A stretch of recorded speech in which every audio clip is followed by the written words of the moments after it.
Hey guys, this is a quick video on problem solving if you put new handlebars on your bike and the clutch lever or the brake lever slips, meaning it rotates around even after it's tightened down. These drag bars that I put on the bike, they're knurled in the center here for the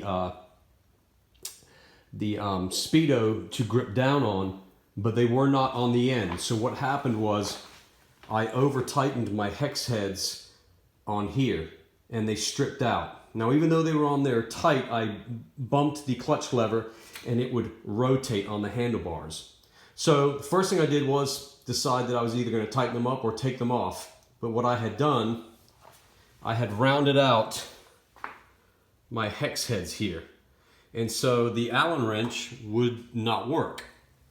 So what you can do is, if it rounds out and it's slipping, but you need to back this out, instead of drilling it out, just fill the hole there with some metal grinding compound. And as you can see, this is coarse grade. So this is a very coarse paste that you put in there, and it'll fill in all the gaps and create a tighter bond between the Allen wrench and the stripped out hex head.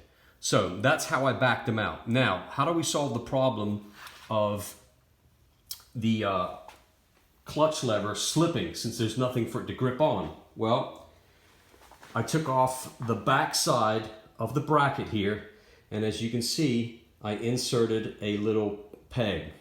Now the center of the bracket that holds the clutch on, the Indian Scout bobber, is recessed, as you can see, that silver area in there. So what I did was I created a little peg, as you can see, and then I drilled a hole right here. If I can get my finger, well, you see where it is, right here.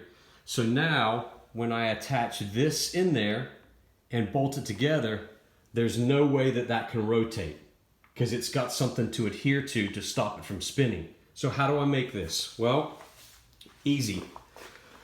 First of all, find what kind of metal you can put in there. Well, I didn't have a steel rod, so I just used an extra little Phillips screwdriver I had, and I cut off about a ½ inch of the end. I countersunk just less than a1/4 inch inside the center of the bracket.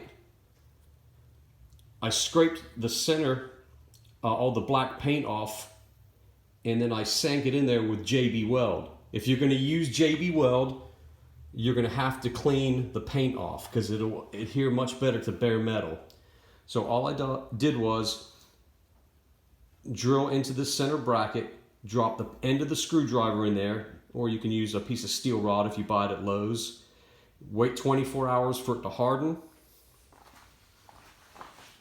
I used some like whiteout pen on the end there, held it up against here so it made my mark to drill, drilled a 1/4 inch in there, and again, so now when I put this back together, it won't slip. Just a quick tip for you.